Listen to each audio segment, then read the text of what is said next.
ജാതികൾ കലഹിക്കുന്നതും വംശങ്ങൾ വ്യർത്ഥമായത് നിരൂപിക്കുന്നതും എന്ത്? യഹോവയ്ക്കും അവന്റെ അഭിഷിക്തനും വിരോധമായി ഭൂമിയിലെ രാജാക്കന്മാർ എഴുന്നേൽക്കുകയും അധിപതികൾ തമ്മിൽ ആലോചിക്കുകയും ചെയ്യുന്നത്. നാം അവരുടെ കെട്ടുകളെ പൊട്ടിച്ച് അവരുടെ കയറുകളെ എറിഞ്ഞു കളയുക. സ്വർഗത്തിൽ വസിക്കുന്നവൻ ചിരിക്കുന്നു, കർത്താവ് അവരെ പരിഹസിക്കുന്നു. അന്ന് അവൻ കോപത്തോടെ അവരോട് അരുളി ചെയ്യും, ക്രോധത്തോടെ അവരെ ഭ്രമിപ്പിക്കും. എന്റെ വിശുദ്ധ പർവ്വതമായ സിയോനിൽ ഞാൻ എന്റെ രാജാവിനെ വാഴിച്ചിരിക്കുന്നു. ഞാനൊരു നിർണയം പ്രസ്താവിച്ചിരിക്കുന്നു. യഹോവ എന്നോട് അരുളി ചെയ്തത്, നീ എന്റെ പുത്രൻ, ഇന്ന് ഞാൻ നിന്നെ ജനിപ്പിച്ചിരിക്കുന്നു. എന്നോട് ചോദിച്ചു കൊള്ളുക, ഞാൻ നിനക്ക് ജാതികളെ അവകാശമായും ഭൂമിയുടെ അറ്റങ്ങളെ കൈവശമായും തരും. ഇരുമ്പുകോൽ കൊണ്ട് നീ അവരെ തകർക്കും, കുശവന്റെ പാത്രം പോലെ അവരെ ഉടയ്ക്കും. ആകയാൽ രാജാക്കന്മാരെ ബുദ്ധി പഠിപ്പീൻ, ഭൂമിയിലെ ന്യായാധിപന്മാരെ ഉപദേശം കൈക്കൊള്ളുവേൻ. ഭയത്തോടെ യഹോവയെ സേവിപ്പീൻ, വിറയലോടെ ഘോഷിച്ചുല്ലസിപ്പീൻ. അവൻ കോപിച്ചിട്ട് നിങ്ങൾ വഴിയിൽ വെച്ച് നശിപ്പാതിരിപ്പാൻ പുത്രനെ ചുംബിപ്പീൻ. അവന്റെ കോപം ക്ഷണത്തിൽ ജ്വലിക്കും. അവനെ ശരണം പ്രാപിക്കുന്നവരൊക്കെയും ഭാഗ്യവാന്മാർ. ദൈവമേ, സ്തുതി നിനക്ക് യോഗ്യമാവുന്നു. ബാറക്കുമോ. കൂടി നമ്മൾ സ്വാതന്ത്ര്യത്തോടുകൂടി നമ്മുടെ വീടിനുള്ളിലാണ് ഇരിക്കുന്നത്. നമ്മുടെ വീടിനുള്ളിൽ നമ്മൾ സ്വാതന്ത്ര്യത്തോടുകൂടി ആയിരിക്കുമ്പോഴും നമ്മെ ദൈവം കാണുന്നുണ്ട് എന്നുള്ള പൂർണ്ണമായ വിശ്വാസത്തോടുകൂടി ദൈവസന്നിധിയിൽ നിൽക്കുന്ന അതേ ബോധ്യത്തോടും അതേ വിശ്വാസത്തോടും കൂടി നമ്മൾ ദൈവാലയത്തിൽ പോയി പള്ളിയിൽ എങ്ങനെയാണോ നിൽക്കുന്നത് അതേപോലെ ആ ഒരു അനുഗ്രഹത്തിന്റെ ദൈവ സാന്നിധ്യത്തെ തിരിച്ചറിഞ്ഞുകൊണ്ട് തമ്പുരാന്റെ പ്രസൻസ് നമ്മളോടൊപ്പം നാം ആയിരിക്കുന്നിടത്തുണ്ട് എന്നുള്ള പൂർണ്ണമായ ബോധ്യത്തോടുകൂടി ആയിരിക്കണം ഈ സമയത്ത് നമ്മൾ പ്രാർത്ഥിക്കേണ്ടത്.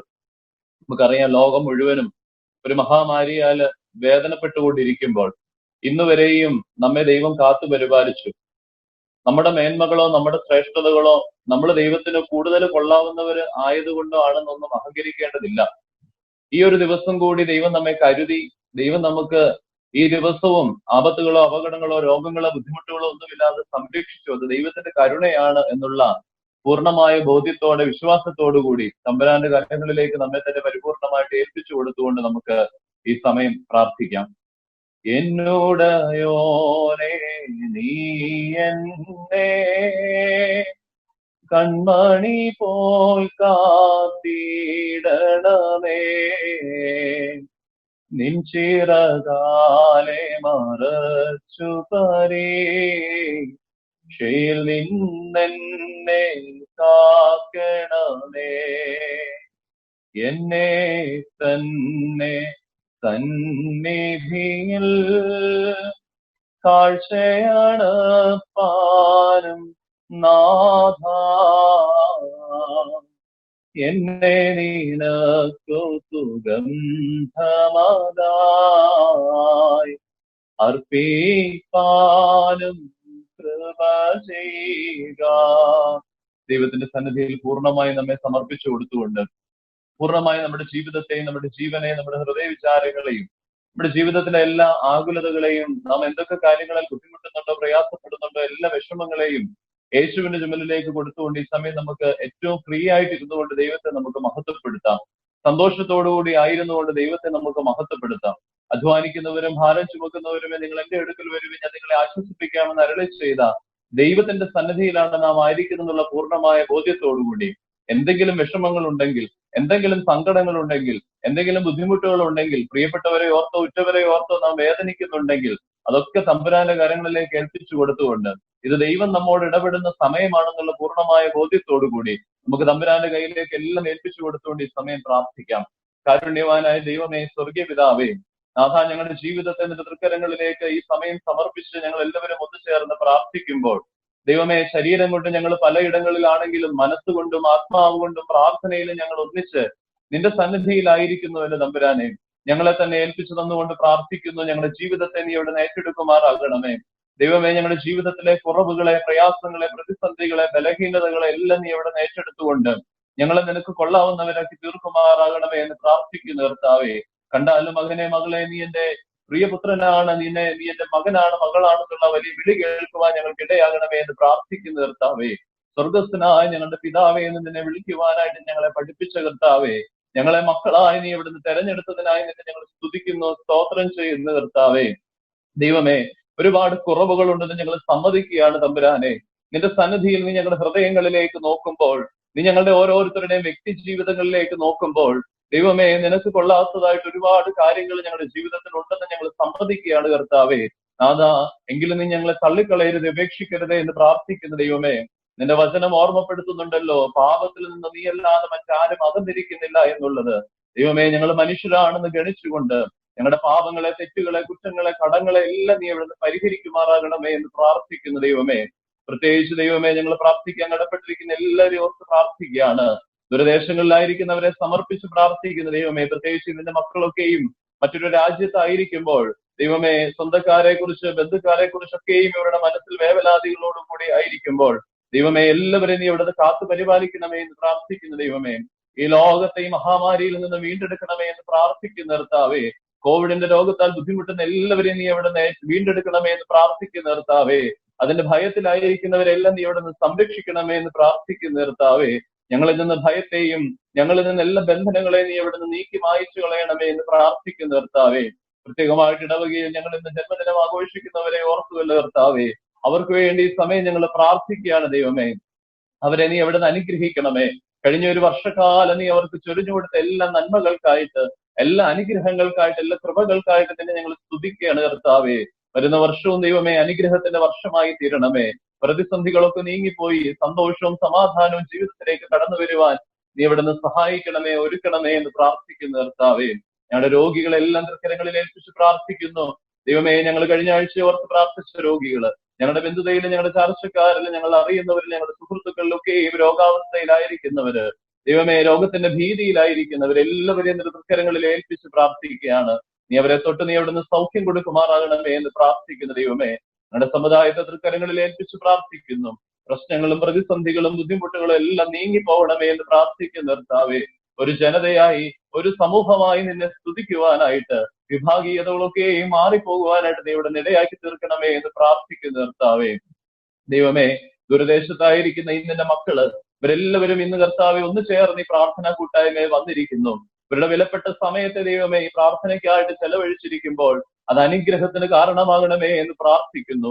അത് നന്മയ്ക്ക് കാരണമാകണമേ എന്ന് പ്രാർത്ഥിക്കുന്ന കർത്താവേ. ഇവർക്ക് ഓരോരുത്തർക്കും ഇവരുടെ തലമുറകൾക്ക് ദൈവമേ ഇത് നന്മയ്ക്കായിട്ട് നീ ഗണിക്കണമേ എന്ന് പ്രാർത്ഥിക്കുന്ന കർത്താവേ.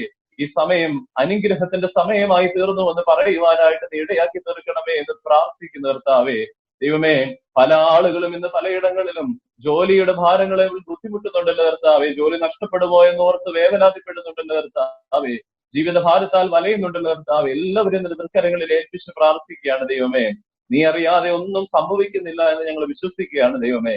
നിന്റെ ആണിപ്പാടുള്ള കരം തൊട്ട് ദൈവമേ ഈ ലോകത്തെ നീ അവിടുന്ന് സൗഖ്യപ്പെടുത്തണമേ എന്ന് പ്രാർത്ഥിക്കുന്നു കർത്താവേ. ലോകത്തെ മുഴുവനായി നീ അവിടെ ഏറ്റെടുക്കണമേ എന്ന് പ്രാർത്ഥിക്കുന്നു കർത്താവേ. ഞങ്ങളുടെ ഇടയിൽ ആരെങ്കിലും രോഗാവസ്ഥയിലായിരിക്കുന്നുണ്ടെങ്കിൽ, ഞങ്ങളുടെ ബന്ധുതയിൽ ഞങ്ങളുടെ ചർച്ചക്കാരിലായിരിക്കുന്നുണ്ടെങ്കിൽ എല്ലാവരെയും നീ അവിടുന്ന് കാത്തു പരിപാലിക്കണമേ. ദമ്പുരാനെ, ഞങ്ങളോട് പ്രാർത്ഥനാ സഹായം ആവശ്യപ്പെട്ട എല്ലാവരെയും ഈ സമയം ഞങ്ങൾ ഓർത്ത് പ്രാർത്ഥിക്കുകയാണ്. എല്ലാവർക്കും നീ അവിടുന്ന് അനുഗ്രഹവും നന്മയും കാവലുമായി കൂടെ ഇരിക്കണമേ എന്ന് പ്രാർത്ഥിക്കുന്നു. പ്രത്യേകിച്ച് ഇത് കാത്തിരിപ്പിന്റെ നാളുകളാണല്ലോ. നിന്റെ പരിശുദ്ധാത്മാവിന്റെ പുതുക്കം ഞങ്ങൾക്ക് നൽകണമേ. മാമോദീസായിലൂടെ ഞങ്ങളേറ്റ പരിശുദ്ധാത്മ കൃപ അത് വീണ്ടും പുതുക്കി കർത്താവേ നിന്നോട് ചേർന്ന് ജീവിക്കുവാൻ ഞങ്ങളെ സഹായിക്കണമേ എന്ന് പ്രാർത്ഥിക്കുന്നു. അമ്മേ ഭാഗ്യവതിയായ മാതാവേ, ഞങ്ങൾക്ക് വേണ്ടി അവിടുന്ന് മധ്യസ്ഥത വഹിച്ച് പ്രാർത്ഥിക്കണമേ. ഞങ്ങളുടെ കാവൽ പിതാവേ പരിശുദ്ധനായ മുറുകിനാത്തിയോസ് ഞങ്ങൾക്ക് വേണ്ടി അവിടുന്ന് മധ്യസ്ഥത വഹിച്ച് പ്രാർത്ഥിക്കണമേ. ദൈവമേ, ഞങ്ങളെയും സത്യവിശ്വാസത്തോടെ ഞങ്ങളിൽ നിന്ന് വാങ്ങിപ്പോയവരെയും നീ അവിടുന്ന് സംരക്ഷിച്ച് ആശ്വസിപ്പിച്ച് പുണ്യപ്പെടുത്തുമാറാകണമേ എന്ന് പ്രാർത്ഥിക്കുന്നു. ആയത് ഞങ്ങൾക്കായി ജീവൻ വെച്ച യേശു ക്രിസ്തുവിന്റെ വിലയേറെ നാമത്തിൽ ചോദിക്കുന്നു പിതാവേ, കൃപയോടെ കേട്ട് തിരമരുളുമാറാകണമേ. ആമീൻ. ശുശ്രൂഷയിലേക്ക് പ്രവേശിക്കാം. ഏറ്റവും അനുഗ്രഹകരമായിട്ട് 2 ആഴ്ചകളിൽ നമുക്ക് ഈ പ്രാർത്ഥനായോഗം പ്രയർ മീറ്റിംഗ് നടത്തുവാനായിട്ട് നമുക്ക് സാധ്യമായി തീർന്നു. മുന്നമേ ദൈവത്തെ മഹത്വപ്പെടുത്താം. ഈ ആഴ്ചയിലും നമുക്ക് എല്ലാവർക്കും വീണ്ടും ഒന്ന് ചേരുവാനായിട്ട് ദൈവ ആത്മാവിൽ പ്രാർത്ഥനയുടെ കൂട്ടായ്മയിൽ നമുക്ക് ഒന്നായിരിക്കുവാനായിട്ട് സ്വർഗത്തിലെ ദൈവം ഒരവസരം കൂടി തന്നതിനായി നമുക്ക് ദൈവത്തെ മഹത്വപ്പെടുത്താം. ഞാൻ ഓർമ്മപ്പെടുത്തിയതുപോലെ നമ്മുടെ ആരുടെയും കഴിവുകളോ നമ്മുടെ ആരുടെയും നന്മകളോ നമ്മുടെ ആരുടെയും ശ്രേഷ്ഠതകളോ കൊണ്ടല്ല ഇന്നും ഈ ഭൂമിയിൽ നമ്മൾ ആരോഗ്യത്തോടും സമാധാനത്തോടും സന്തോഷത്തോടും കൂടി ആയിരിക്കുന്നത്. അത് ദൈവത്തിന്റെ കരുണയാണ്. ആ ദൈവത്തിന്റെ കരുണയിൽ എന്നും ആശ്രയം വെക്കുവാനായിട്ട് നമ്മുടെ ജീവിതത്തിലെ എന്തൊക്കെ നേട്ടങ്ങൾ ഉണ്ടായാലും എന്തൊക്കെ സാഹചര്യങ്ങൾ നമ്മുടെ ജീവിതത്തിൽ നന്മയായിട്ട് കടന്നു വന്നാലും അത് അഹങ്കാരത്തിലേക്ക് വഴിമാറാതെ നമ്മുടെ ജീവിതത്തിൽ ദൈവം നൽകുന്ന കരുണകളെയും ദൈവം നൽകുന്ന ദാനമാണെന്നുള്ള പൂർണ്ണമായ ബോധ്യത്തോടുകൂടി ജീവിക്കുവാൻ നമുക്കിടയാകട്ടെ എന്ന് മുന്നമേ ഓർമ്മപ്പെടുത്തുകയാണ്. നമുക്കറിയാം, ഇന്നത്തെ ഈ ദിവസങ്ങൾ, പ്രത്യേകിച്ച് കഴിഞ്ഞ വ്യാഴാഴ്ച എന്ന് പറയുന്നത് കർത്താവിന്റെ സ്വർഗാരോഹണ പെരുന്നാൾ ദിവസമായിരുന്നു. യേശുക്രിസ്തുവിന്റെ പുനരുത്ഥാനത്തിന് ശേഷം 40-ാമത്തെ ദിവസം യേശുക്രിസ്തു സ്വർഗാരോഹണം ചെയ്തു പിതാവിന്റെ സന്നിധിയിലേക്ക്. അങ്ങനെ സ്വർഗാരോഹണം ചെയ്ത് പോയി കഴിഞ്ഞ കർത്താവ് ശിഷ്യന്മാരോട് പറഞ്ഞു, ഞാൻ പോയി കഴിഞ്ഞിട്ടും നിങ്ങൾ വേറെ എങ്ങും പോകരുത്. നിങ്ങൾ യെരൂശലേമിൽ തന്നെ ഇരുന്നു കൊണ്ട് അവിടെ ഇരുന്ന് പ്രാർത്ഥിക്കണമെന്ന് ഓർമ്മപ്പെടുത്തി. അങ്ങനെ പ്രാർത്ഥിക്കുവാനായിട്ട് അവരെ ചുമതലപ്പെടുത്തി. 10 ദിവസങ്ങൾക്ക് കഴിഞ്ഞ ശേഷം പെന്തിക്കോസ്ത് പെരുന്നാളിൽ അവർക്ക് പരിശുദ്ധാത്മാവിനെ ലഭിച്ചു. അപ്പോൾ പ്രത്യേകിച്ച് ഈ സ്വർഗാരോഹണം മുതൽ പെന്തിക്കോസ്ത് പെരുന്നാൾ വരെയുള്ള ഈ 10 ദിവസം സഭയുടെ ക്രമീകരണം അനുസരിച്ച് നമുക്കറിയാം കാത്തിരിപ്പിന്റെ നാളുകളെന്നാണ് ഈ ദിവസങ്ങളെ നമ്മൾ അറിയുന്നത്. അപ്പോൾ ഈ കാത്തിരിപ്പിന്റെ ദിവസങ്ങൾ എന്ന് പറയുമ്പോൾ നമുക്കറിയാം പ്രത്യേകമായിട്ട് ഭാഷാഴ്ച പോലെ, കഷ്ടാനുഭവാഴ്ച പോലെ ഏറ്റവും പ്രാധാന്യത്തോടുകൂടി നമ്മൾ ഗണിക്കുകയും ഏറ്റവും പ്രാധാന്യത്തോടുകൂടി നമ്മൾ പ്രാർത്ഥിക്കുകയും കാണുകയും ചെയ്ത ദിവസങ്ങളാണ് ഈ 10 ദിവസങ്ങൾ. ഇനിയുള്ള വരുന്ന ഒരു ആഴ്ച മുഴുവനും അങ്ങനെ പ്രാർത്ഥനയോടുകൂടി കാത്തിരിപ്പിന്റെ നാളുകളാണ്. നമുക്കറിയാം ഈ ആഴ്ചകളിൽ വിവാഹങ്ങൾ നടക്കില്ല, അതുപോലെ ആഘോഷ പരിപാടികളൊന്നും നടക്കില്ല. കഷ്ടാനുഭവാഴ്ച പോലെ തന്നെ നമ്മൾ കാണുന്ന ദിവസങ്ങളാണ് ഈ കാത്തിരിപ്പിന്റെ നാളുകൾ എന്ന് പറയുന്നത്. അപ്പോൾ ആ കാത്തിരിപ്പിന്റെ നാളുകൾ അനുഗ്രഹത്തിൻ്റെതായി മാറണം, അതിനായിട്ട് പ്രത്യേകമായിട്ട് പ്രാർത്ഥിക്കണമെന്നും സ്നേഹത്തോടുകൂടി ഓർമ്മപ്പെടുത്തുകയാണ്. നമുക്കറിയാം യേശുക്രിസ്തുവിന്റെ മരണം, യേശുക്രിസ്തു ഈ ലോകത്തിൽ കടന്നു വന്ന് യേശുക്രിസ്തു ഈ ലോകത്തിൽ നിന്നും കടന്നു പോയപ്പോൾ അത് ഏറ്റവും കൂടുതൽ അത് ബാധിച്ചത് കർത്താവിന്റെ ശിഷ്യന്മാരെ ആയിരുന്നു. യേശുക്രിസ്തുവിന്റെ ശിഷ്യന്മാർ പല ജോലികൾ ചെയ്ത് ജീവിച്ചിരുന്ന ആളുകളാണ്. പക്ഷെ അവരെ നിങ്ങളെ ദൈവത്തിന്റെ വേലയ്ക്കായിട്ട് മനുഷ്യരെ പിടിക്കുന്നവരാക്കി തീർക്കാമെന്നൊക്കെ പറഞ്ഞുകൊണ്ട് വലിയ ഓഫറൊക്കെ കൊടുത്തുകൊണ്ടാണ് കർത്താവ് അവരെ വിളിച്ചു വരുത്തിയത്. അല്ലെ, അങ്ങനെ കൂടെ കൊണ്ടു നടന്ന് 3.5 വർഷം അവരെ പഠിപ്പിച്ചൊക്കെ കഴിഞ്ഞതിന് ശേഷം 3.5 വർഷം കഴിഞ്ഞപ്പോൾ യേശുക്രിസ്തു പറഞ്ഞു, ഞാൻ കൊല്ലപ്പെടും, ഞാൻ മരിക്കും, ഞാൻ പോവുകയാണെന്ന് പറഞ്ഞു. അങ്ങനെ യേശുക്രിസ്തു മരിച്ചു കഴിഞ്ഞപ്പോൾ ശിഷ്യന്മാർക്ക് പിന്നെ മുന്നോട്ട് എന്ത് എന്നുള്ള ഒരു വലിയ ചോദ്യം അവരെ മതിക്കുവാനായിട്ട് തുടങ്ങി. എന്താണ് ഇനി ചെയ്യേണ്ടത്? അല്ലെ, യേശുവിനെ കൊന്ന യഹൂദന്മാര് പിന്നീട് നോട്ടമിട്ടത് ശിഷ്യന്മാരെയാണ്. അവനോട് കൂടെ നടന്നവരാണ്. അവരെയും കൊല്ലുവാനായിട്ട് അവര് ചിന്തിക്കുകയും അവരതിനായിട്ട് പ്ലാൻ ചെയ്യുകയും ചെയ്തു. അപ്പോൾ ശിഷ്യന്മാര് ഏറ്റവും കൂടുതലായിട്ട് ഭയപ്പെട്ടു. യേശുക്രിസ്തു മരിച്ചു, അതിനുശേഷം അവൻ സ്വർഗാരോഹണം ചെയ്തു കഴിഞ്ഞപ്പോൾ അവര് ഭയപ്പെട്ട് അവരെ എന്തിനു വിളിച്ചോ അതിൽ നിന്ന് പിന്മാറി പോകുവാനായിട്ട് തുടങ്ങി. ഈ സമയത്താണ് യേശുക്രിസ്തു സ്വർഗാരോഹണം ചെയ്തപ്പോൾ അവരോട് പറഞ്ഞു, ഞാൻ ഇവിടെ നിന്ന് പോവുകയാണ്. ലൂക്കോസിന്റെ സുവിശേഷം 24-ാം അധ്യായം അതിന്റെ 49-ാം വാക്യം. അവിടെ ഇങ്ങനെ പറഞ്ഞു, യേശുക്രിസ്തു പറഞ്ഞു, ഞാൻ പോവുകയാണ്, പക്ഷേ നിങ്ങൾ ഒരു കാര്യം ചെയ്യണം. ഉയരത്തിൽ നിന്നും ശക്തി ലഭിക്കുവോളം നിങ്ങൾ യെരൂശലേം വിട്ടു പോകരുത്. അപ്പോൾ ഉയരത്തിൽ നിന്നുള്ള ശക്തിയെ പ്രാപിക്കുവാനായിട്ട് നിങ്ങൾ കാത്തിരിക്കണമെന്ന് പറഞ്ഞു. ഉയരത്തിൽ നിന്നുള്ള ശക്തി എന്താണെന്നൊക്കെ നമുക്ക് എല്ലാവർക്കും കൃത്യമായിട്ട് അറിയാം. നമ്മൾ ചെറുപ്പം മുതൽ തന്നെ പഠിക്കുന്നതാണ്. ഉയരത്തിൽ നിന്നുള്ള ശക്തിയുടെ പേരായിരുന്നു എന്ത്? പരിശുദ്ധാത്മാവ്, ഹോളി സ്പിരിറ്റ്, അല്ലെ? അപ്പോൾ ഈ പരിശുദ്ധാത്മാവിനെ ലഭിക്കുവാനായിട്ടാണ് ശിഷ്യന്മാര് കാത്തിരുന്നത്. പരിശുദ്ധാത്മാവ് കടന്നു വന്നു കഴിഞ്ഞപ്പോഴാണ് ശിഷ്യന്മാർക്ക് ശക്തി ലഭിക്കുന്നത്. നമ്മൾ മനസ്സിലാക്കണം, ഈ ലോകത്ത് നമ്മളെ വഴി നടത്തുന്നതും നമ്മളെ സംരക്ഷിക്കുന്നതും നമ്മുടെ ജീവിതത്തെ മുന്നോട്ട് കൊണ്ടുപോകുന്നതും ഹോളി സ്പിരിറ്റ് ആണ്, പരിശുദ്ധാത്മാവാണ്, അല്ലെ? അപ്പോൾ ഈ പരിശുദ്ധാത്മാവിനെ ലഭിക്കുന്നതിന് വേണ്ടിയാണ് 10 ദിവസം ശിഷ്യന്മാര് കന്യക മറിയാമിനോട് ഒന്നിച്ച് മർക്കോസിന്റെ മാളികയിൽ അവർ ചേർന്നിരുന്നു കൊണ്ട് അവര് പ്രാർത്ഥിച്ചപ്പോൾ അവർക്ക് പരിശുദ്ധാത്മാവിനെ ലഭിച്ചു. അങ്ങനെ പരിശുദ്ധാത്മാവിനെ കിട്ടിക്കഴിഞ്ഞപ്പോൾ അവരുടെ ഭയം മാറിപ്പോയി. പത്രോസ് ആദ്യം തന്നെ പ്രസംഗിച്ചു 3000 പേരോളം അവരുടെ ജീവിതത്തിലേക്ക് അല്ലെങ്കിൽ സുവിശേഷം ഏറ്റുകൊണ്ട് കടന്നു വരുവാനായിട്ട് ഇടയായിട്ടുണ്ട്. അപ്പൊ നമ്മൾ മനസ്സിലാക്കണം, ഈ പരിശുദ്ധാത്മാവിന് വേണ്ടിയാണ് നമ്മൾ കാത്തിരിക്കുന്നത്, അല്ലെങ്കിൽ പരിശുദ്ധാത്മാവിന്റെ കൃപയ്ക്ക് വേണ്ടി. അപ്പോൾ ഒരു കാര്യം വ്യക്തമായിട്ട് മനസ്സിലാക്കണം, പരിശുദ്ധാത്മാവിനെ ലഭിക്കുവാൻ വേണ്ടിയല്ല നമ്മൾ കാത്തിരിക്കുന്നത്. അല്ല, ഈ കാത്തിരിപ്പിന്റെ നാളുകൾ എന്ന് പറയുമ്പോൾ പരിശുദ്ധാത്മാവിനെ ലഭിക്കാനല്ല കാത്തിരിക്കുന്നത്, മറിച്ച് പരിശുദ്ധാത്മാവിന്റെ പുതുക്കത്തിന് വേണ്ടിയാണ്. നമുക്ക് പരിശുദ്ധാത്മാവിനെ മാമോദീസായിൽ ലഭ്യമായ പരിശുദ്ധാത്മാവിനെ ഇനി ഒരിടത്തും നമുക്ക് ലഭിക്കുകയില്ല. ഇനി അതിനെ ലഭിക്കുക എന്ന് പറയുന്നത് അതൊരിക്കലും നടക്കുന്ന കാര്യമല്ല. പക്ഷേ നടക്കുന്ന ഒരു കാര്യമെന്ന് പറയുന്നത് ഈ പരിശുദ്ധാത്മാവിന്റെ പുതുക്കമാണ്. അപ്പോൾ ഈ പുതുക്കത്തിന് വേണ്ടിയാണ് നമ്മൾ എല്ലാവരും ഈ 10 ദിവസങ്ങളിൽ കാത്തിരിക്കുന്നത്. അപ്പോൾ നിങ്ങൾ എല്ലാവരും ഈ 10 ദിവസങ്ങളിൽ നമ്മുടെയൊക്കെ മനസ്സിൽ ഒരു ചെറിയ പ്രാർത്ഥന ഉണ്ടാകണം. എല്ലാവരും അനുദിനം പ്രാർത്ഥിക്കുമ്പോൾ, രാവിലെയോ വൈകുന്നേരമോ ഒക്കെ പ്രാർത്ഥിക്കുന്ന സമയത്ത് ഒരു പ്രാർത്ഥന നിങ്ങൾ ചൊല്ലണം. അത് സങ്കീർത്തനത്തിൽ 51-ാം സങ്കീർത്തനത്തിൽ ദാവീദ് ചൊല്ലിയ ഒരു പ്രാർത്ഥനയാണ്. ദൈവമേ, സ്ഥിരമുള്ള ഒരു ആത്മാവിനെ എന്റെ ഉള്ളിൽ പുതുതാക്കണമേ. അല്ലെ, നമ്മൾ മനസ്സിലാക്കണം, ഏതോ ദിവസം തന്നെ അത് പറഞ്ഞിട്ടുണ്ട്. ദൈവമേ, സ്ഥിരമുള്ള ഒരു ആത്മാവിനെ, മാമോദീസായിലൂടെ എന്റെ ഉള്ളിൽ സ്ഥിരമായി എനിക്ക് ലഭിച്ച പരിശുദ്ധാത്മാവിനെ എന്റെ ഉള്ളിൽ അതിനെ ഒന്ന് പുതുതാക്കി തരണമേ എന്ന് നമ്മൾ എല്ലാവരും ആത്മാർത്ഥമായിട്ട് ഈ ദിവസങ്ങളിൽ ആ ചെറിയൊരു പ്രാർത്ഥന നമുക്ക് പറ്റുന്ന സമയങ്ങളിലൊക്കെ പ്രാർത്ഥിക്കുവാനായിട്ട് ഈ സമയങ്ങളിൽ നിങ്ങൾ അതിന് ശ്രമിക്കണം. നമ്മൾ മനസ്സിലാക്കുക, യേശുക്രിസ്തു നമുക്ക് നൽകിയ കാര്യസ്ഥനാണ് ആര്? പരിശുദ്ധാത്മാവ് എന്ന് പറയുന്നത്. അപ്പോൾ പരിശുദ്ധാത്മാവില്ലാതെ നമുക്ക് ഒരിക്കലും ഒരു ക്രൈസ്തവ ജീവിതം നല്ല രീതിയിൽ മുന്നോട്ട് കൊണ്ടുപോകാനായിട്ട് പറ്റില്ല. അപ്പോൾ പരിശുദ്ധാത്മാവിന്റെ കൃപയും പരിശുദ്ധാത്മാവിന്റെ പുതുക്കവും നമുക്ക് ഏറ്റവും അത്യാവശ്യമാണ് എന്ന് നാം മനസ്സിലാക്കണം. സഭയിലെ എല്ലാ ശുശ്രൂഷകളും പൂർത്തിയാക്കുന്നത് ആരാണ്? പരിശുദ്ധാത്മാവാണ്. പരിശുദ്ധ റൂഹായാണ് കടന്നു വന്ന് വിശുദ്ധ കുർബാനയെ പൂർത്തീകരിക്കുന്നത് പരിശുദ്ധാത്മാവാണ്. അതേപോലെ തന്നെ നമ്മുടെ എല്ലാ ശുശ്രൂഷകളെയും പട്ടം കൊട പൂർത്തീകരിക്കുന്ന പരിശുദ്ധാത്മാവാണ്. നിങ്ങൾ ആരുടെയെങ്കിലും പട്ടം കൊണ്ട് ശുശ്രൂഷകൾ കണ്ടിട്ടുണ്ടെങ്കിൽ അവിടെ പട്ടം ഏൽക്കുന്ന ആളും മദ്ബഹായുടെ മുമ്പാകെ മുട്ടുകുത്തി നിന്നിട്ട് അതിനുശേഷം മെത്രാപ്പോലീത്ത അദ്ദേഹത്തിന്റെ കയ്യിൽ പിടിച്ചുകൊണ്ട് മദ്ബഹായിലേക്ക് പ്രവേശിപ്പിക്കുമ്പോൾ അവിടെ വിളിച്ചു പറയുന്ന ഒരു വാക്കുണ്ട്, പരിശുദ്ധാത്മാവ് നിന്നെ കോറോയ സ്ഥാനത്തേക്ക് അല്ലെങ്കിൽ കാശിഷ്ഠ സ്ഥാനത്തേക്ക് നിന്നെ വിളിക്കുന്നു എന്ന് പറഞ്ഞുകൊണ്ടാണ് വിളിച്ചു വേർതിരിക്കുന്നത്. അപ്പൊ മനസ്സിലാക്കണം, ഒരാൾക്ക് പട്ടം കൊടുക്കുന്നത് പോലും പരിശുദ്ധാത്മാവാണ്, അല്ലെ? മഹാപുരോഹിതൻ അല്ലെങ്കിൽ മേൽപ്പെട്ടക്കാരൻ മെത്രാപ്പോലീത്ത അവിടെ കാർമീനാകുന്നതേ ഉള്ളൂ. പരിശുദ്ധാത്മാവ് നിന്നെ വിളിക്കുന്നു എന്ന് പറഞ്ഞുകൊണ്ടാണ് ഈ പൗരോഹിത്യം പോലും കൊടുക്കുന്നത് എന്ന് നാം മനസ്സിലാക്കിയിരിക്കുന്നു. അപ്പൊ നമ്മൾ മനസ്സിലാക്കുക, പരിശുദ്ധാത്മാവിന്റെ കൃപയില്ലാതെ നമുക്ക് ആർക്കും ഈ ലോകത്ത് മുന്നോട്ട് ജീവിക്കുവാനായിട്ട് പറ്റില്ല. എങ്ങനെയാണ് പരിശുദ്ധാത്മാവ് നമ്മുടെ ജീവിതത്തിൽ പ്രവർത്തിക്കുന്നത്? നിങ്ങൾക്കൊക്കെ ഹോളി സ്പിരിറ്റിനെ അനുഭവിക്കുവാനായിട്ട് സാധിച്ചിട്ടുണ്ടോ? പരിശുദ്ധാത്മാവിന് നമുക്കറിയാം, ഇന്നത്തെ കാലഘട്ടത്തില് ഏറ്റവും കൂടുതൽ തെറ്റായി വ്യാഖ്യാനിക്കപ്പെടുന്ന ഒരു കാര്യമാണ് പരിശുദ്ധാത്മാവ് എന്ന് പറയുന്നത്, അല്ലെ? പരിശുദ്ധാത്മാവിനെ കുറിച്ചിട്ടാണ് ഇന്ന് ഏറ്റവും കൂടുതൽ തെറ്റായിട്ട് പഠിപ്പിക്കുന്നത്. പ്രത്യേകിച്ച് നമുക്കറിയാം, ഇന്നത്തെ നവീന സഭാ വിഭാഗങ്ങളൊക്കെ പഠിപ്പിക്കും പരിശുദ്ധാത്മാവ് കയറി കഴിഞ്ഞാൽ മറ്റ് എന്തോ രീതിയിലേക്ക് കടന്നു പോകണം. പരിശുദ്ധാത്മാവിനെ കിട്ടിക്കഴിഞ്ഞു കഴിഞ്ഞാൽ പിന്നെ നമ്മുടെ ഒരു മൂഡ് തന്നെ മാറിപ്പോകും എന്നൊക്കെ പറഞ്ഞ് പഠിപ്പിക്കാറുണ്ട്.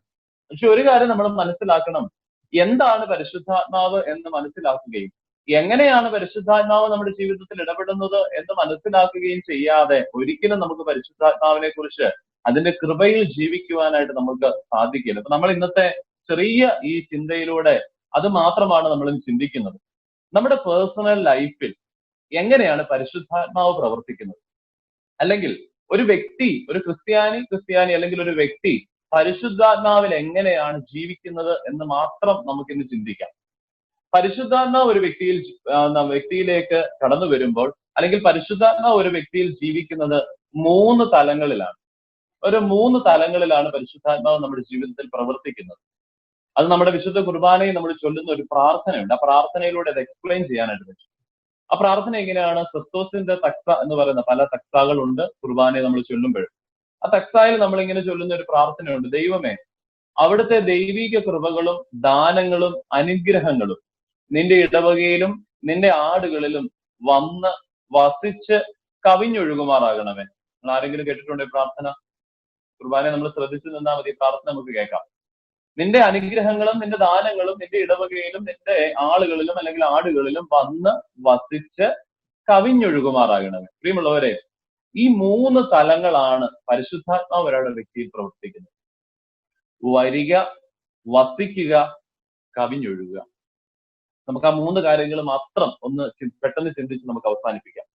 ഒന്നാമതായിട്ട്, പരിശുദ്ധാത്മാവ് ഒരു വ്യക്തിയുടെ ജീവിതത്തിലേക്ക് കടന്നു വരണം. നമുക്കൊക്കെ എങ്ങനെയാ പരിശുദ്ധാത്മാവിനെ കിട്ടിയത്? പരിശുദ്ധാത്മാവ് എങ്ങനെയാണ് നമ്മുടെ ജീവിതത്തിലേക്ക് കടന്നു വന്നത്? ഞാൻ സാധാരണ പറയുമ്പോൾ ഇങ്ങനെ കുറെ ക്വസ്റ്റ്യൻ ചോദിച്ചുകൊണ്ടിരിക്കുക, അതുകൊണ്ടാണ് മ്യൂട്ട് ചെയ്ത് വെച്ചേക്കാൻ ചിലപ്പോൾ മറന്നു പോകാറുണ്ട്. അപ്പൊ സാധാരണ നമ്മുടെ ജീവിതത്തിൽ പരിശുദ്ധാത്മാവ് നമ്മുടെ ജീവിതത്തിലേക്ക് കടന്നു വരുന്നത് എങ്ങനെയെന്ന് ചോദിച്ചാൽ നമുക്ക് എല്ലാവർക്കും അറിയാം, മാമോദീസ മുങ്ങിയപ്പോഴാണ് നമുക്ക് പരിശുദ്ധാത്മാവിനെ കിട്ടിയത്, അല്ലെ? മാമോദീസ മുങ്ങിയ സമയത്ത് ഒരു കർമ്മം നമ്മൾ നിർവഹിച്ചു. ആ കർമ്മത്തിലൂടെയാണ് പരിശുദ്ധാത്മാവിനെ കിട്ടിയത്. മറ്റൊന്നുമല്ല, മൂറോൻ അഭിഷേകം, അല്ലെ? നമുക്ക് എല്ലാവർക്കും കിട്ടിയത്, ഇവിടെ ഇരിക്കുന്ന എല്ലാ ആളുകളെയും മൂറോൻ അഭിഷേകം ചെയ്തതാണ്. മൂറോൻ എന്ന് പറഞ്ഞാൽ പരിശുദ്ധാത്മാവിന്റെ പരിശുദ്ധാത്മാവിന്റെ പ്രതീകമാണ് മൂറോൻ എന്ന് പറയുന്നത്. അപ്പോൾ മാമോദീസായുടെ സമയത്ത് മൂറോൻ അഭിഷേകത്തിലൂടെയാണ് നമ്മുടെ ഓരോരുത്തരുടെയും ജീവിതത്തിലേക്ക് പരിശുദ്ധാത്മാവിനെ നമുക്ക് ലഭിച്ചത്. അതുകൊണ്ടാണ് പറയുന്നത് പാപമോചനത്തിന് മാമോദീസ ഒന്ന് മാത്രമേ ഉള്ളൂ. അപ്പോൾ ഈ പരിശുദ്ധാത്മാവിനെ ലഭിക്കുന്നതും ഒരിക്കലായി മാത്രമേ ഉള്ളൂ. ഇനി നമുക്ക് പരിശുദ്ധാത്മാവിനെ കിട്ടില്ല, അല്ലെ? ഒരാളുടെ ജീവിതത്തിൽ നമുക്കറിയാം ഈ മൂറോൻ എന്ന് പറയുന്നത് 2 പ്രാവശ്യമേ നമ്മൾ ഉപയോഗിക്കുകയുള്ളൂ. ഒന്ന്, മാമോദീസ മുക്കുന്ന സമയത്ത്, മാമോദീസ മുക്കുമ്പോൾ ആ കുഞ്ഞിനെ പുരട്ടാനായിട്ട് നമ്മൾ മൂറോൻ ഉപയോഗിക്കുന്നത്. 2, ദൈവാലയങ്ങൾ കൂദാശ ചെയ്യുമ്പോൾ, ദൈവാലയം കൂദാശ ചെയ്യുമ്പോഴും മൂറോൻ ഉപയോഗിക്കും. അവിടെ പരിശുദ്ധാത്മാവിനെ നിറയ്ക്കുകയാണ്. അല്ലാതെ മറ്റൊരു സമയത്ത് മൂറോൻ എടുക്കില്ല. നമുക്കൊക്കെ പലപ്പോഴും തെറ്റിദ്ധാരണയുണ്ട്, നമ്മൾ ഈ രോഗികൾക്ക് തൈലാഭിഷേകം കൊടുക്കുമ്പോൾ മൂറോനാണ് വരുത്തുന്നതെന്നൊക്കെ. അല്ല, അതൊക്കെ തൈലമാണ്. പക്ഷെ മൂറോൻ ഉപയോഗിക്കുന്നത് ഈ 2 സമയത്ത് മാത്രമേ ഉള്ളൂ. ഒന്ന് മാമോദീസായാലും, ഒന്ന് നമ്മുടെ ദൈവാലയം കൂദാശ ചെയ്യുമ്പോൾ. അപ്പോൾ പരിശുദ്ധമായ മൂറോൻ അഭിഷേകത്തിലൂടെ എനിക്കും നിങ്ങൾക്കും പരിശുദ്ധാത്മാവിനെ ദൈവം തന്നതാണ്, അല്ലെ? അപ്പോൾ അതുകൊണ്ടാണ് മൂറോന് ഭയങ്കര പ്രാധാന്യം നമ്മൾ കൊടുക്കാറുണ്ട്. നിങ്ങൾ എപ്പോഴും മനസ്സിലാക്കണം, മൂറോൻ എത്രമാത്രം പ്രാധാന്യത്തോടു കൂടിയാണ് നമ്മൾ കാണുന്നത്. മൂറോൻ കൂദാശ ചെയ്യാൻ അല്ലെങ്കിൽ മൂറോൻ അതിനെ ഉണ്ടാക്കിയെടുക്കാനായിട്ട് അവകാശമുള്ളത് പരിശുദ്ധ പാത്രിയർക്കീസ് ബാവായിക്ക് മാത്രമാണ്. പരിശുദ്ധ പാത്രിയർക്കീസ് ബാവായാണ് മൂറോൻ കൂദാശ ചെയ്തെടുക്കുന്നത്. അത് വലിയ ശുശ്രൂഷകളിലൂടെയാണ്. മൂറോൻ കൂദാശ ചെയ്ത് എടുത്തു കഴിയുമ്പോൾ ആ മൂറോനിൽ നിന്നും, ആ മൂറോൻ ഒരു കുപ്പിയിൽ നിന്നും മറ്റൊരു കുപ്പിയിലേക്ക് ഒഴിക്കണമെങ്കിൽ, അത് പകരണമെന്നുണ്ടെങ്കിൽ ഒരു മെത്രാപ്പൊലിത്ത വേണം. ഒരു മെത്രാപ്പൊലിത്തായ്ക്ക് മാത്രമേ മൂറോൻ ഒരു കുപ്പിയിൽ നിന്ന് മറ്റൊരു കുപ്പിയിലേക്ക് ഒഴിക്കാൻ സാധിക്കുകയുള്ളൂ, അവകാശമുള്ളൂ. അതേപോലെ തന്നെ ഈ മൂറോൻ ഒരു കുപ്പി, ആ മൂറോൻ കുപ്പി കയ്യിലെടുക്കാൻ അവകാശം 7 പൗരോഹിത്യമുള്ള പുരോഹിതന് മാത്രമേ ഉള്ളൂ. 7 പട്ടമുള്ള പുരോഹിതനേ ഉള്ളൂ. അതായത് വൈദികന് മാത്രമേ ഉള്ളൂ. ശമാശന്മാർക്ക് പോലും മൂറോൻ കുപ്പി കൈകൊണ്ടെടുക്കാനുള്ള അവകാശമില്ല. അപ്പോൾ അത്രമാത്രം പ്രാധാന്യത്തോടു കൂടിയാണ് നമ്മൾ മൂറോനെ കാണുന്നത്. അതുകൊണ്ടാണ് മാർത്തോമ സഭയുടെ പരമാധ്യക്ഷൻ അഭിനന്ദ ജോസഫ് മാർത്തോമ മെത്രാപ്പൊലീത്ത എപ്പോഴും പറയാറുണ്ട്, ഞങ്ങൾക്ക് മാർത്തോമ സഭ ഇവിടെ നിന്ന് പിരിഞ്ഞു പോയ സമയത്ത് അന്ത്യോക്യ സിംഹാസനത്തിൽ നിന്ന് ലഭിച്ച മൂറോൻ മാത്രമേ അവരുടെ കയ്യിലുള്ളൂ. അവർ പിന്നെ ഇന്ന് വരെ മൂറോൻ കൂദാശ ചെയ്തിട്ടില്ല. അതിനകത്ത് എണ്ണ ഒഴിച്ചത് വർദ്ധിപ്പിച്ചെടുക്കുകയല്ലാതെ മറ്റൊന്നും ചെയ്തിട്ടില്ല എന്നുള്ളത്. ഇപ്പോൾ പാത്രിയർക്കീസിന് മാത്രമുള്ള അവകാശമാണ് മൂറോൻ കൂദാശ ചെയ്യുക എന്ന് പറയുന്നത്. അപ്പോൾ ഞാൻ പറഞ്ഞു വന്നത്, ഈ മൂറോൻ കൊണ്ട് ഒരു കുഞ്ഞിനെ തല മുതൽ അതിന്റെ ഉള്ളംകാല് വരെ പൊതിഞ്ഞിട്ടാണ് പരിശുദ്ധാത്മാവിനെ നൽകുന്നത്. അത് നമ്മൾ മനസ്സിലാക്കണം. ഈ മൂറോൻ നിങ്ങളത് കണ്ടിട്ടുണ്ടായിരിക്കും, മാമോദീസ മുക്കുന്നത് നിങ്ങൾ കണ്ടിട്ടുണ്ടല്ലോ. മാമോദീസ മുക്കുമ്പോൾ തലമുടി മുതൽ ഏറ്റവും അവസാനത്തെ കാലിന്റെ വിരലിന്റെ നഖം വരെയും ഈ മൂറോൻ പുരട്ടും. മൂറോൻ കൊണ്ടാണ് അഭിഷേകം. അതായത് പരിശുദ്ധാത്മാവിനെ കൊണ്ട് പൊതിഞ്ഞിട്ടാണ് നമ്മളെ ഈ ക്രിസ്തീയ ജീവിതത്തിലേക്ക് ആക്കി വെച്ചിരിക്കുന്നത്. അപ്പൊ നമ്മൾ മനസ്സിലാക്കുക, ഒന്നാമത്തെ തലം പരിശുദ്ധാത്മാവ് നമ്മുടെ ജീവിതത്തിലേക്ക് കടന്നു വരുന്നത് വിശുദ്ധ മൂറോൻ അഭിഷേകത്തിലൂടെയാണ്, ഒരിക്കലായി മാത്രം. അതുകൊണ്ടാണ് ഞാൻ പറഞ്ഞത്, ഒരിക്കലും കാത്തിരിപ്പിന്റെ നാളുകൾ വീണ്ടും പരിശുദ്ധാത്മാവിനെ കിട്ടാൻ വേണ്ടിയല്ല. പരിശുദ്ധാത്മാവ് മൂറോൻ അഭിഷേകത്തിലൂടെ, മാമോദീസായിലൂടെ നമുക്ക് ലഭിച്ച പരിശുദ്ധാത്മാവിനെ നമുക്ക് പുതുക്കിയെടുക്കാൻ വേണ്ടിയാണ്, അല്ലെങ്കിൽ അതിനെ കൂടുതലായിട്ട് നമുക്ക് പുതുക്കമുള്ളതായി തീർക്കുവാനായിട്ടാണ് ഈ കാത്തിരിപ്പിന്റെ നാളുകളിൽ നമ്മൾ ഈ പ്രാർത്ഥിക്കേണ്ടതും നമ്മൾ ഈ കാത്തിരിപ്പിന്റെ നാളുകളിൽ നമ്മൾ ആയിരിക്കേണ്ടതും. മൂറോൻ എന്ന് പറയുന്നത് അത് ആദ്യമായി എങ്ങനെയാണ് സൃഷ്ടിച്ചത് അത് മാത്രം പറഞ്ഞ് ഞാൻ അവസാനിപ്പിക്കാം. അതായത് നമ്മുടെ കർത്താവായ യേശു ക്രിസ്തുവിനെ കബറടക്കിയതിനു ശേഷം പത്രോസ് അപ്പോസ്തലൻ ആദ്യമായി കല്ലറയിലേക്ക് കടന്നു ചെന്നപ്പോൾ അദ്ദേഹത്തിന്റെ ശരീരത്തിൽ പുരട്ടിയിരുന്ന സുഗന്ധദ്രവ്യങ്ങൾ അവിടെ കിട്ടി. ആ സുഗന്ധദ്രവ്യങ്ങളിൽ നിന്നാണ് ആദ്യത്തെ മൂറോൻ ഉണ്ടാക്കിയതെന്നാണ് സഭയുടെ പാരമ്പര്യം പഠിപ്പിക്കുന്നത്. അപ്പോൾ യേശുക്രിസ്തുവിൽ നിന്നാണ് മൂറോൻ ആദ്യമായി നമുക്ക് ലഭിച്ചത്. അതുകൊണ്ട് പരിശുദ്ധാത്മാവിന്റെ കൃപ മൂറോനിലൂടെ പരിശുദ്ധാത്മാവിനെ നമ്മുടെ ഓരോരുത്തരുടെയും ജീവിതത്തിലേക്ക് ലഭിക്കുകയാണ്. രണ്ടാമത്തെ തലമാണ് നമുക്ക് ലഭിച്ച ഈ പരിശുദ്ധാത്മാവ്. ഞാൻ പറഞ്ഞ പ്രാർത്ഥനയുടെ ഇങ്ങനെയാണ്, വന്ന് വസിച്ച് കവിഞ്ഞൊഴുക. രണ്ടാമത്തെ തലം എന്ന് പറയുന്നത് പരിശുദ്ധാത്മാവ് നമ്മുടെ ജീവിതത്തിൽ വസിക്കേണ്ട തലമാണ്. അല്ലെ, നമ്മുടെ ജീവിതത്തിൽ പരിശുദ്ധാത്മാവ് സ്റ്റേ ചെയ്യുക, വസിക്കുക. എങ്ങനെയാണ് ഈ പരിശുദ്ധാത്മാവ് നമ്മുടെ ജീവിതത്തിൽ വസിക്കുക? അല്ലെ, എന്താണ് ഈ വസിക്കുക എന്ന് പറഞ്ഞാൽ? വസിക്കുക എന്ന് പറഞ്ഞ ഒറ്റ കാര്യമേ ഉള്ളൂ. നമുക്ക് കിട്ടിയ പരിശുദ്ധാത്മാവിനെ കിട്ടിക്കഴിയുമ്പോൾ പിന്നെ നമ്മൾ നന്മയിൽ വളരുവാനായിട്ട് തുടങ്ങും.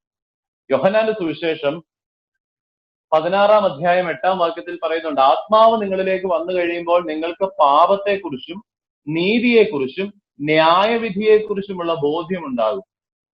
അപ്പൊ രണ്ടാമത് നമ്മൾ മനസ്സിലാക്കുക, പരിശുദ്ധാത്മാവിനെ കിട്ടിക്കഴിഞ്ഞ് പരിശുദ്ധാത്മാവിൽ ഒരാൾ വസിക്കുക അല്ലെങ്കിൽ പരിശുദ്ധാത്മാവിൽ വളരുക എന്ന് പറഞ്ഞാൽ പാപത്തെക്കുറിച്ച്, നീതിയെക്കുറിച്ച്, ന്യായവിധിയെക്കുറിച്ചുള്ള ബോധ്യം നമുക്ക് ലഭിക്കുന്ന സ്ഥലമാണ് രണ്ടാമത്തെ സ്ഥലം എന്ന് പറയുന്നത്. അപ്പോൾ ഈ പരിശുദ്ധാത്മാവിൽ പാപത്തെക്കുറിച്ചും നീതിയെക്കുറിച്ചും ന്യായവിധിയെക്കുറിച്ചും ഒക്കെ നമ്മൾ പഠിക്കുകയും പഠിപ്പിക്കുകയും ചെയ്യേണ്ടതാണ് ഈ രണ്ടാമത്തെ സ്റ്റേജ് എന്ന് പറയുന്നത്. നിങ്ങളൊക്കെ മനസ്സിലാക്കണം, ഇപ്പൊ ഈ ഇരിക്കുന്നതിൽ കുറെ ആളുകളെങ്കിലും തല തൊട്ടിട്ടുണ്ടായിരിക്കും, അല്ലെ?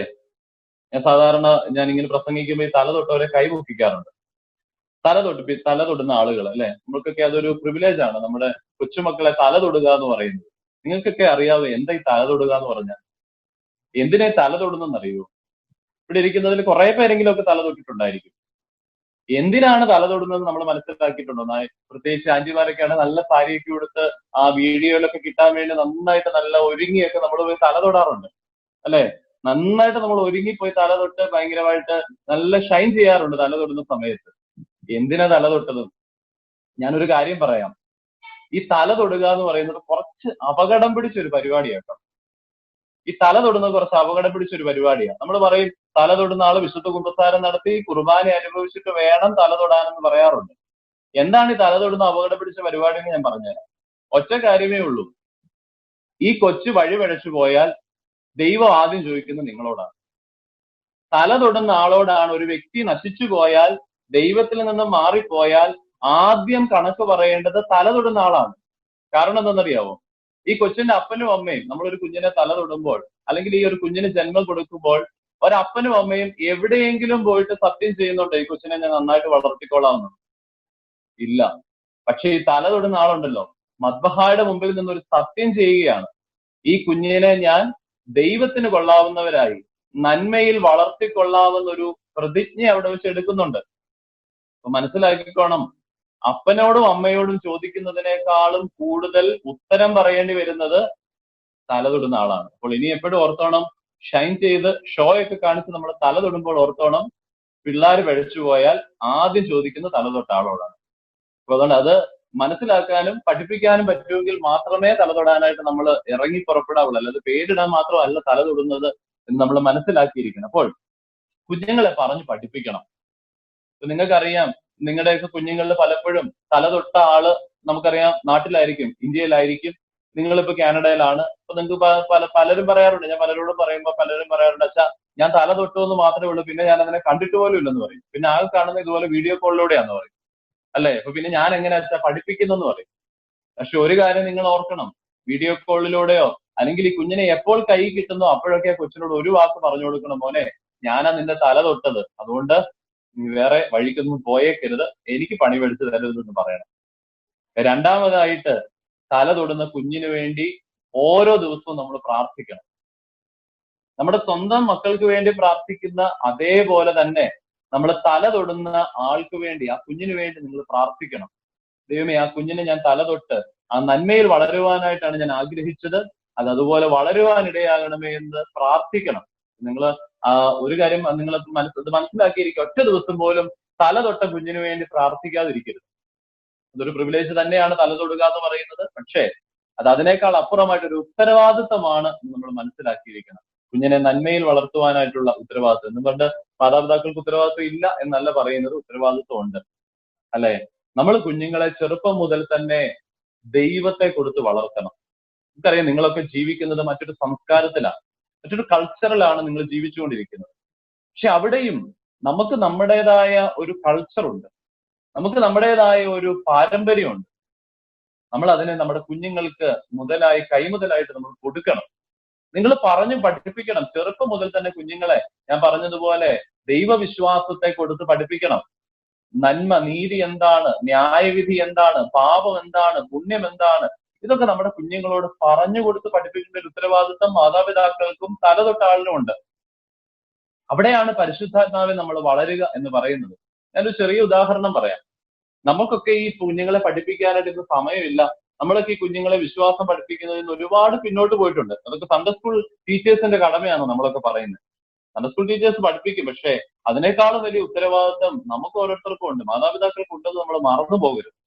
ഞാനൊരു ദിവസം ഒരു 3 വർഷം മുമ്പ് ഞാൻ ഷമാസിനായിരിക്കുന്ന സമയത്ത്, 4 വർഷം മുമ്പ് ഷമാസിനായിരിക്കുന്ന സമയത്ത് ഞാൻ ഹൈദരാബാദ് പള്ളിയിൽ ഒരു കഷ്ടാനുവാഴ്ച ശുശ്രൂഷയ്ക്ക് പോയി. ഈ കഷ്ടാനുവാഴ്ച ശുശ്രൂഷയ്ക്ക് ഞാൻ ട്രെയിനിനാണ് ഇവിടുന്ന് പോകുന്നത്.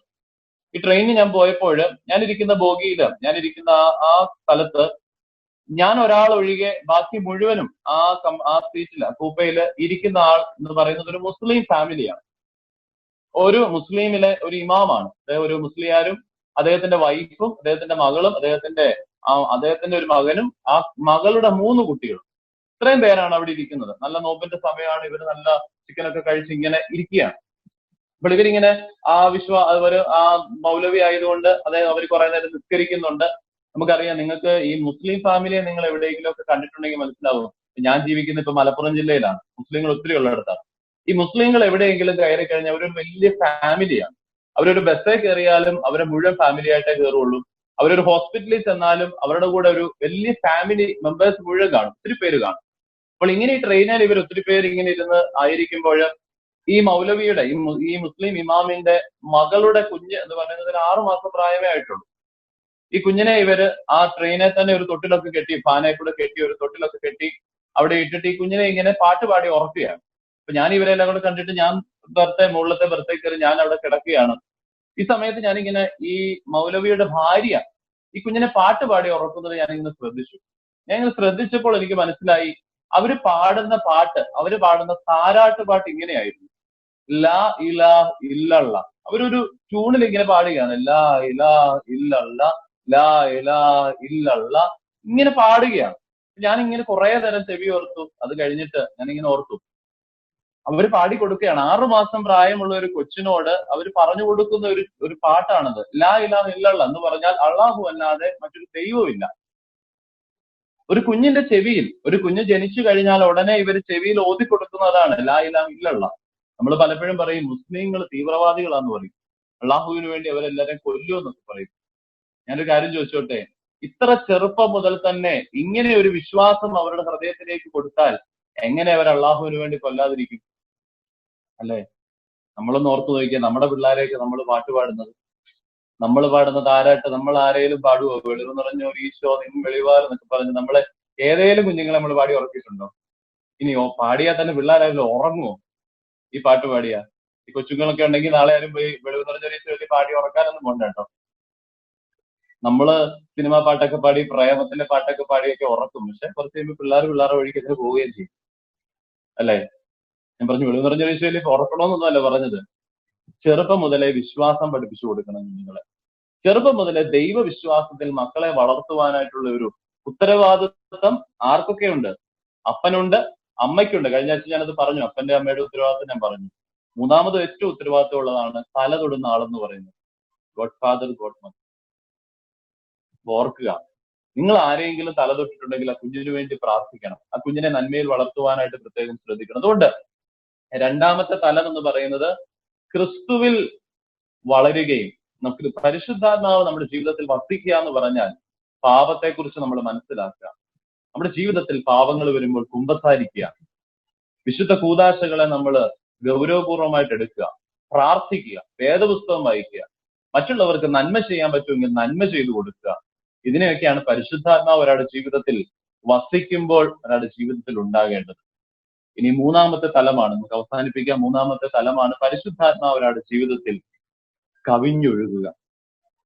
നമുക്കറിയാം, നമ്മുടെ ജീവിതത്തിലേക്ക് വന്നു, അത് നമ്മുടെ ജീവിതത്തിൽ വസിച്ചു കഴിയുമ്പോൾ പിന്നീട് നമ്മുടെ ജീവിതത്തിൽ നിന്നും ഇത് കവിഞ്ഞൊഴുകുവാനായിട്ട് ഇടയായി തീരും. നമുക്കറിയാം, നമ്മുടെ ശരീരത്തിൽ ഒരു അത്തറ് പുരട്ടിയാൽ അല്ലെങ്കിൽ ഒരു സെന്റ് നമ്മൾ അടിച്ചു കഴിഞ്ഞാൽ അത് മറ്റുള്ളവരിലേക്ക് അത് ആ സ്മെല്ല് പോകും. അല്ലെ? നമ്മുടെ ശരീരത്തിലാണ് ഇരിക്കുന്നതെങ്കിൽ ആ സ്മെല്ല് മറ്റുള്ളവരിലേക്ക് പോകും. ഇതുപോലെയാണ് പരിശുദ്ധാത്മാവ് കവിഞ്ഞൊഴുകുക എന്ന് പറയുന്നത്. നമ്മുടെ ഓരോരുത്തരുടെയും ജീവിതത്തിൽ പരിശുദ്ധാത്മാവ് ഉണ്ടെങ്കിൽ നമ്മുടെ അടുത്ത് വരുന്നവർക്ക് ആ പരിശുദ്ധാത്മാവിനെ എക്സ്പീരിയൻസ് ചെയ്യാൻ പറ്റും. നിങ്ങൾ മനസ്സിലാക്കുക, നമ്മുടെ ജീവിത പങ്കാളിക്ക് പരിശുദ്ധാത്മാവ് നമ്മളിൽ ഉണ്ടെങ്കിൽ നമ്മുടെ ജീവിത പങ്കാളിക്ക് നമ്മളിൽ ആ പരിശുദ്ധാത്മാവിനെ എക്സ്പീരിയൻസ് ചെയ്യാൻ പറ്റും. ആ പരിശുദ്ധാത്മാവിന്റെ പ്രസൻസ് തിരിച്ചറിയാനായിട്ട് പറ്റും. അല്ലെ? എങ്ങനെ പരിശുദ്ധാത്മാവിന്റെ പ്രസൻസ് നമുക്ക് തിരിച്ചറിയാൻ പറ്റുന്നത്? എന്താ ഈ പരിശുദ്ധാത്മാവിന്റെ പ്രസൻസ് എന്ന് പറയുന്നത്? ഞാൻ ആദ്യമേ പറഞ്ഞു, ഇന്നത്തെ നവീന സഭാ വിഭാഗങ്ങളൊക്കെ പറയുന്നത് നമ്മൾ തമാശയായിട്ട് പറഞ്ഞു കഴിഞ്ഞാൽ, ഞാൻ ആരെ കുറ്റപ്പെടുത്തുകയല്ല, എനിക്ക് ഇഷ്ടമല്ല കുറ്റപ്പെടുത്തുന്നത്, ഞാൻ കുറ്റപ്പെടുത്തി പറയുന്നതല്ല. പക്ഷേ ഇന്നത്തെ ചില തെറ്റിദ്ധാരണയുണ്ട്. പരിശുദ്ധാത്മാവ് ഒരാളുടെ ദേഹത്ത് കയറി കഴിഞ്ഞാൽ ഒരു സൈഡിലിരിക്കുന്ന ആന്റി കൈയൊക്കെ അടിച്ച് തുള്ളിച്ചാടി അപ്പുറത്തിരിക്കുന്ന അച്ചായന്റെ മടി ചെന്നിരിക്കണം. അല്ലെ? ഇന്നത്തെ പരിശുദ്ധാത്മ കൺസെപ്റ്റ് അതാണ്. പരിശുദ്ധാത്മാവ് കയറി കഴിഞ്ഞാൽ ഇങ്ങനെ തുള്ളിച്ചാടണമെന്നൊക്കെയാണ് നമ്മുടെ പല ആളുകളും ചിന്തിച്ചിരിക്കുന്നത്, വിചാരിച്ചിരിക്കുന്നത്. പക്ഷെ ഒരു കാര്യം മനസ്സിലാക്കുക, പരിശുദ്ധാത്മാവ് കയറുമ്പോൾ നമുക്ക് ആ ഒരു എക്സ്പീരിയൻസ് ഉണ്ടാകും, നമുക്ക് സന്തോഷം ഉണ്ടാകും, നമ്മൾ സന്തോഷം പ്രകടിപ്പിക്കും. പക്ഷേ പരിശുദ്ധാത്മാവ് ജീവിതത്തിലുള്ള ഒരു വ്യക്തിയെ തിരിച്ചറിയാനായിട്ട് വ്യക്തമായി വേദപുസ്തകം ഒരു കാര്യം പറഞ്ഞിട്ടുണ്ട്. പരിശുദ്ധാത്മാവിന്റെ ഫലങ്ങൾ. ഗലാത്യ ലേഖനം 5-ാം അധ്യായം 22-ാം വാക്യം. നിങ്ങൾ ഫ്രീ ആയിട്ടിരിക്കുമ്പോൾ വെറുതെ ഒന്നെടുത്ത് വായിച്ചു നോക്കിയാൽ മതി. നമുക്കൊക്കെ കാണാതെ അറിയാവുന്ന ഗലാത്യ ലേഖനം 5-ന്റെ 22. ഇങ്ങനെ പറഞ്ഞിട്ടുണ്ട്: ആത്മാവിന്റെ ഫലങ്ങളോ സ്നേഹം, സന്തോഷം, സമാധാനം, ദീർഘക്ഷമ, ദയ, പരോപകാരം, ഇന്ദ്രിയ ജയം. അങ്ങനെ 9 കാര്യങ്ങൾ. അപ്പോൾ പരിശുദ്ധാത്മാവ് നമ്മുടെ ജീവിതത്തിൽ ലൈവ് ആണോ എന്ന് നമുക്ക് തന്നെ ടെസ്റ്റ് ചെയ്ത് നോക്കാവുന്നതേ ഉള്ളൂ. ഓരോന്നെടുത്ത് നോക്കുക. സ്നേഹമുണ്ടോ? ജീവിത പങ്കാളിയോട്, മക്കളോട്, മാതാപിതാക്കളോട്, സഹോദരങ്ങളോടൊക്കെ സ്നേഹമുണ്ടോ എന്ന് നമ്മളൊന്ന് ടെസ്റ്റ് ചെയ്യുക. യെസ് എന്നാണെന്ന് ഉത്തരമെങ്കിൽ പരിശുദ്ധാത്മാവിന്റെ കൃപയുണ്ട്. സന്തോഷം അനുഭവിക്കാനായിട്ട് പറ്റുന്നുണ്ടോ? സന്തോഷം എന്ന് പറയുന്നത് സമ്പത്ത് കുമിഞ്ഞുകൂടുന്നത് മാത്രമല്ല. ഏതവസ്ഥയിലും ദൈവത്തിന് നന്ദി പറഞ്ഞുകൊണ്ട് ജീവിക്കുന്നതിനെയാണ് സന്തോഷം എന്ന് പറയുന്നത്. ആ സന്തോഷം നമുക്ക് അനുഭവിക്കാൻ പറ്റുന്നുണ്ടോ? സമാധാനം ജീവിതത്തിലുണ്ടോ? ഒത്തിരി സമ്പത്തൊക്കെ നമ്മൾ ഉണ്ടാക്കി വെച്ചിട്ടും സമാധാനമില്ലെങ്കിൽ പിന്നെ യാതൊരു കാര്യമില്ല. സന്തോഷവും സമാധാനവും ക്ഷമിക്കാനായിട്ട് പറ്റുന്നുണ്ടോ? മറ്റുള്ളവരോട് ദീർഘക്ഷമയുണ്ടോ? പാവപ്പെട്ടവനെ കാണുമ്പോൾ ദയ കാണിക്കാൻ പറ്റുന്നുണ്ടോ? പരോപകാരം ചെയ്യാൻ പറ്റുന്നുണ്ടോ? നമ്മുടെ ജീവിതത്തിൽ കടന്നു വരുന്ന പ്രലോഭനങ്ങളുടെ മുമ്പിൽ, ടെംപ്റ്റേഷനെ നമുക്ക് അതിജീവിക്കാൻ പറ്റുന്നുണ്ടോ? നമുക്ക് തന്നെ ടെസ്റ്റ് ചെയ്യാം പരിശുദ്ധാത്മാവ് നമ്മുടെ ജീവിതത്തിൽ ഉണ്ടോ എന്നുള്ളത്. പരിശുദ്ധാത്മാവ് നമ്മുടെ ജീവിതത്തിൽ പ്രവർത്തിക്കുന്നുണ്ടോ എന്നുള്ളത് നമുക്ക് തന്നെ ടെസ്റ്റ് ചെയ്യാവുന്നതേ ഉള്ളൂ. ഈ 9 കാര്യങ്ങൾ നിങ്ങൾ എടുത്തിട്ടൊന്ന് നോക്കണം. എടുത്തു നോക്കിയിട്ട് അതിനകത്ത് എത്ര ടിക്ക് നമുക്ക് ഇടാൻ പറ്റുന്നുണ്ട്? യെസ് ഓർ നോ നോക്കുക. എത്ര യെസ് നമുക്ക് കിട്ടുന്നുണ്ട്? കിട്ടുന്നില്ലെങ്കിൽ നമ്മൾ തന്നെ അതിനെ കുറെ കൂടി കൂടുതലായി നന്നാക്കി എടുക്കുക. അതിനുവേണ്ടിയാണ് ഈ കാത്തിരിപ്പിന്റെ നാളുകൾ. അതിനുവേണ്ടിയാണ് സഭ ഈ 10 ദിവസം ക്രമീകരിച്ച് 1 വർഷം പരിശുദ്ധാത്മാവിന്റെ പ്രവർത്തനത്തിൽ എന്തെങ്കിലും കുറവുകൾ വന്നിട്ടുണ്ടെങ്കിൽ അതിനെ പോഷിപ്പിച്ചെടുക്കാൻ, അതിനെ കുറെ കൂടി നല്ലതാക്കി എടുക്കാൻ വേണ്ടിയാണ് ഈ 10 ദിവസങ്ങൾ നമുക്ക് തന്നിരിക്കുന്നത്. അതുകൊണ്ട് ഇനി ഒരാഴ്ച കൂടി നമ്മുടെ മുമ്പിലുണ്ട്. 8 ദിവസങ്ങളൂടിയുണ്ട്. നിങ്ങൾ വെറുതെ വീട്ടിലിരിക്കുന്ന സമയത്ത്, ബിസി ആയിരിക്കുമ്പോൾ ഒന്നും വേണ്ട, ഫ്രീ ആയിരിക്കുന്ന സമയത്ത്, എവിടെയെങ്കിലും പോകുന്ന സമയത്ത് ഒന്ന് ചിന്തിച്ചു നോക്കുക. ദൈവമേ, എനിക്ക് മാമോദീസായിലൂടെ, മുറോൻ അഭിഷേകത്തിലൂടെ ഈ പരിശുദ്ധാത്മാവിനെ നീ തന്നതാണ്. ഞാൻ ഇന്ന് അതിനെ പ്രവർത്തിക്കാൻ പറ്റാത്തതുപോലെ എന്റെ പാപജീവിതം കൊണ്ട് അതിനെ നശിപ്പിച്ചിട്ടുണ്ടോ എന്നുള്ളത് നമ്മൾ ശാന്തമായി നമ്മളോട് തന്നെ ഒന്ന് ചോദിച്ചു നോക്കേണ്ടത് അത്യാവശ്യമാണ്. അപ്പോൾ പരിശുദ്ധാത്മാവ് നമ്മുടെ ജീവിതത്തിൽ നിന്നും കവിഞ്ഞൊഴുകണം. കർത്താവ് പറഞ്ഞൊരു വാചകമുണ്ട്: എന്നെ കാണുന്നവൻ എന്റെ പിതാവിനെ കാണുന്നു. ഞാനൊരു കാര്യം ചോദിച്ചോട്ടെ, നമ്മളെ എത്ര പേരെ കണ്ടിട്ട് മറ്റുള്ളവർക്ക് ക്രിസ്തുവിനെ കാണാൻ പറ്റിയിട്ടുണ്ട്? നമ്മുടെ എത്ര പേരുടെ മുഖത്ത് യേശു ക്രിസ്തുവിനെ നമുക്ക് കാണിച്ചു കൊടുക്കാൻ പറ്റിയിട്ടുണ്ട്? യേശു ക്രിസ്തുവിനെ നമ്മുടെ മുഖത്ത്, നമ്മുടെ പ്രവർത്തനത്തില്, നമ്മുടെ വാക്കുകളിൽ കാണിച്ചു കൊടുക്കാൻ പറ്റുന്നുണ്ടെങ്കിൽ ഉറപ്പായ ഒരു കാര്യം മനസ്സിലാക്കുക: പരിശുദ്ധാത്മാവ് നമ്മിൽ നിന്നും കവിഞ്ഞൊഴുകുന്നുണ്ട്. അവരെയാണ് നമ്മൾ സെയിൻസ് എന്ന് പറയുന്നത്, വിശുദ്ധന്മാർ എന്ന് പറയുന്നത്. പരിശുദ്ധ പരിമല തിരുമേനി, പരിശുദ്ധനായ എലിയാസ്തൃതീൻ ബാവ, എൽദോമർ ബസേലിയോസ് ബാവ, വിശുദ്ധ ശ്ലീഹന്മാര്, സഹദയന്മാര്, മൗദിയാനന്മാര്, ഇവരൊക്കെ പരിശുദ്ധാത്മാവിനെ സമൂഹത്തിലേക്ക് ഒഴുക്കിക്കൊടുത്ത ആളുകളാണ്. കവിഞ്ഞൊഴുകിയതാണ് അവരിൽ നിന്നും. സ്നേഹവും സന്തോഷവും ദീർഘക്ഷമയും ദയയും പരോപകാരവും ഒക്കെ ആയിട്ട് അവർ പരിശുദ്ധാത്മാവിന്റെ കവിഞ്ഞൊഴുക്ക് അവരുടെ ജീവിതത്തിൽ ഉണ്ടായി. അതുകൊണ്ടാണ് അവര് മരിച്ചതിന് ശേഷവും അവരിൽ നിന്ന് ആ നന്മകളെ നമുക്ക് നേടിയെടുക്കാനായിട്ട് പറ്റുന്നത്. അവരുടെ പ്രാർത്ഥനകൾക്ക് വിലയുള്ളത് അതുകൊണ്ടാണ്, അല്ലെ? അതുകൊണ്ട് നമുക്കറിയാം, ഈ പരിശുദ്ധന്മാരുടെയൊക്കെ കബറിങ്കിൽ പോയി കഴിഞ്ഞാൽ, നിങ്ങളൊക്കെ നാട്ടിൽ വരുമ്പോൾ ഉറപ്പായിട്ട് ഏതെങ്കിലും ഒരു പള്ളിയിൽ കബറിങ്കിലൊക്കെ പോകാറുണ്ട്, മഞ്ഞിനിക്കരയോ പരിമലയോ ഒക്കെ പോകാറുണ്ട്. എന്തുമാത്രം ഒരു സ്വസ്ഥത, എന്തുമാത്രം ഒരു ശാന്തത നമുക്ക് അവിടെ അനുഭവിക്കാൻ പറ്റും, അല്ലെ? അവിടെയൊക്കെ പോയി പ്രാർത്ഥിച്ചിറങ്ങുമ്പോൾ നമുക്കൊരു വലിയ ഒരു എക്സ്പീരിയൻസ് ഉണ്ട്. നമുക്ക് പരിശുദ്ധാത്മാവിന്റെ കൃപയാണ്.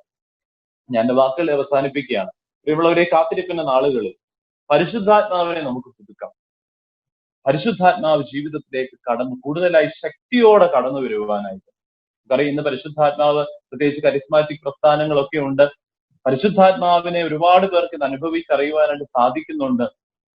അതിനനുസരിച്ച് ജീവിക്കുവാനായിട്ട് പറ്റണം. ഞാൻ പറഞ്ഞത്, ഒരു ധ്യാനത്തിന് പോയി അവിടെ നിന്ന് എക്സ്പീരിയൻസ് ചെയ്യുന്നത് മാത്രമല്ല പരിശുദ്ധാത്മാവ് എന്ന് പറയുന്നത്.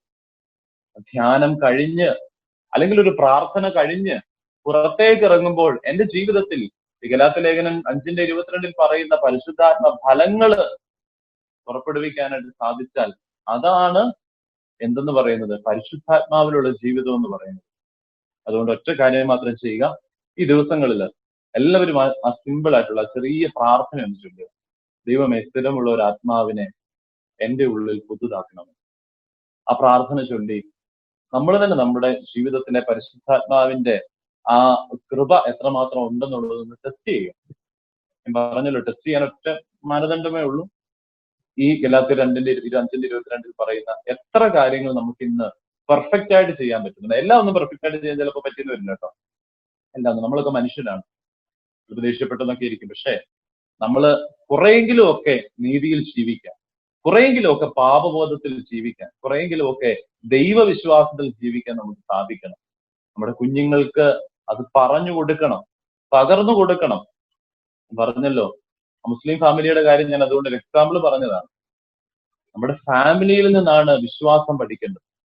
ആ വിശ്വാസം ഒരിക്കലും കുഞ്ഞുങ്ങൾക്ക് നഷ്ടപ്പെട്ടു പോകാതിരിക്കാൻ നമ്മുടെ വീട്ടിൽ ആ വിശ്വാസത്തിൽ വളരുവാനായിട്ട്, വിശ്വാസത്തിൽ ജീവിക്കുവാനായിട്ട്, പരിശുദ്ധാത്മാവിന്റെ കൃപയിൽ നിലനിൽക്കുവാനായിട്ട് നമുക്കിടയാകട്ടെ എന്ന് ആത്മാർത്ഥമായിട്ട് പ്രാർത്ഥിക്കുകയാണ്, ആശംസിക്കുകയാണ്. ദൈവം നമ്മെ എല്ലാവരെയും വാഴ്ത്തി അനുഗ്രഹിക്കട്ടെ. നമ്മുടെ 3-ാമത്തെ ആഴ്ചയിലെ പ്രാർത്ഥന യോഗവും ഇതിന്റെ വചന ശുശ്രൂഷ ഇവിടെ അവസാനിപ്പിക്കുകയാണ്. ഞാൻ പറഞ്ഞത് പരിശുദ്ധാത്മാവ് നമ്മുടെ വ്യക്തി ജീവിതത്തിൽ എങ്ങനെ പ്രവർത്തിക്കുന്നു എന്ന് മാത്രമാണെന്ന് പറഞ്ഞത്. 3 തലങ്ങളിലാണ്, ഓർത്തിരിക്കുക. ഒന്ന്, പരിശുദ്ധാത്മാവ് കടന്നു വരുന്ന തലം മാമോദീസായിൽ മൂറോൻ അഭിഷേകത്തിലൂടെ.